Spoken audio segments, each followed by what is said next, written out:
Hello friends, ఈరోజు XL వీడియోలో మనం చెప్పుకోబోయే షార్ట్‌కట్ ఏంటి అంటే, ఇక్కడ మనకి ఇంచుమించు డేటా ఉంది గదండీ! ఈ డేటాలో 1000 రోస్ రికార్డ్ అనేది ఉందండి. అంటే 1000 రోస్‌లోని మనకి ఏదన్నా సెలెక్టెడ్ రికార్డ్ కావాలి అంటే గనక, మనం ఏం చేస్తామంటే, మామూలుగా అయితే గనక కంట్రోల్ ఎఫ్‌లోకెళ్ళి సెర్చ్ చేసుకుంటాం. అట్లా అక్కర్లేకుండా వేరే షార్ట్‌కట్ కూడా ఏంటి అంటే, మనం ఇక్కడ F5 గనక ప్రెస్ చేస్తే, మనకిక్కడ గో టు ఆప్షన్‌లోకెళ్తుందండి. ఈ గో టు ఆప్షన్ దగ్గర మనం ఏదైతే ప్రెస్ చేస్తామో అంటే, మనకి ఆ కాలమ్ నంబరు, ఆ రో నంబరు ప్రెస్ చేస్తే గనక, మనకి దాంట్లోకెళ్ళడం అనేది ఆటోమేటిక్‌గా ఆ సెల్‌లోకి, ఆ రోలోకి వెళ్ళడం అనేది జరుగుతుందండి. ఇక్కడ A89 అని ప్రెస్ చేసి ఓకే కొడితే చూసారు గదండీ! ఈ A89 అనే దాంట్లోకొచ్చిందండి.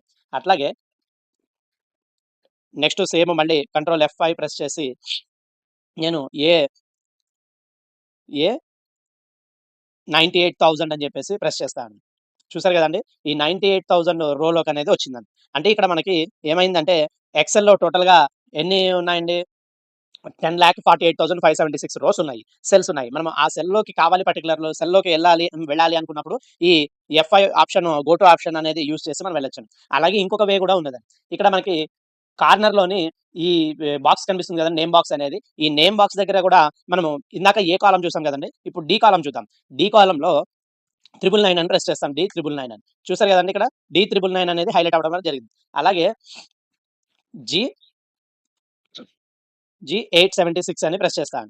ఇగోండి ఇక్కడ ఈ హైలైట్ అవ్వడం చూసారు గదా! 876లోకొచ్చేసింది. సో, ఇదొక ఈ షార్ట్‌కట్ వే తోటి మనము కావాల్సిన సెల్‌లోకనేది ఎళ్ళిపోవడం అనేది జరుగుతుంది. అట్లాగే ఇక్కడ మనకి డేటా ఉంది గదండీ! Employee ID. ఇప్పుడు ఏదన్నా డేటా కావాలి, మధ్యలో డేటా కావాలి అంటే మనం ఏం చేస్తామండి? ఇట్లా కంట్రోల్ కాపీ చేసుకొని, మళ్ళీ వేరే చోట పేస్ట్ చేసుకొని ఇవన్నీ టైమ్ వేస్ట్ గదండీ! సో, అట్లా కాకుండా మనం కాపీ చేసింది మొత్తం ఏదైతే మిడిల్‌లో కాపీ చేసామో అదంతా మనకి ఒకే చోట పేస్ట్ అవ్వాలి అంటే గనక దానికొక షార్ట్‌కట్ వే ఉందండి. అదేంటి అంటే ఇక్కడ హోమ్ ట్యాబ్‌లోకొచ్చిన తర్వాత ఈ క్లిప్ బోర్డ్ ఆప్షన్ ఉంది గదండీ! ఈ కార్నర్ కర్సర్ దగ్గర ప్రెస్ చేసిన తర్వాత ఇక్కడ క్లియర్ ఆల్ కొట్టేసేయండి క్లిప్ బోర్డ్‌ది. నెక్స్ట్ ఏంటంటే ఇక్కడ మనకి ఏదైతే మనము డేటా కావాలనుకుంటున్నామో ఆ డేటాని సెలెక్ట్ చేసుకొని కాపీ చేసుకుందామండి. ఈ కాపీ చేసిన డేటా మొత్తము మనకి ఎక్కడ రావాలనుకుంటున్నామో అక్కడ ఆ సెల్ సెలెక్ట్ చేసుకొని ఇక్కడ క్లిప్ బోర్డ్‌ది పేస్ట్ ఆల్ ఆప్షన్ ఉంది గదండీ! ఇది ప్రెస్ చేస్తే గనక మనకిక్కడ చూడండి మనం ఏదైతే సెలెక్ట్ చేసామో డేటా, ఆ డేటా మొత్తం అనేది మనకిక్కడ పేస్ట్ అయిపోవడం అనేది జరిగిందండి. అంటే మనము ఒక్కొక్క డేటా కాపీ పేస్ట్ కొడితే చాలా టైం పడుతుందండి. అట్లా కాకుండా ఈ షార్ట్‌కట్ వే యూజ్ చేసి మనం తొందరగా అనేది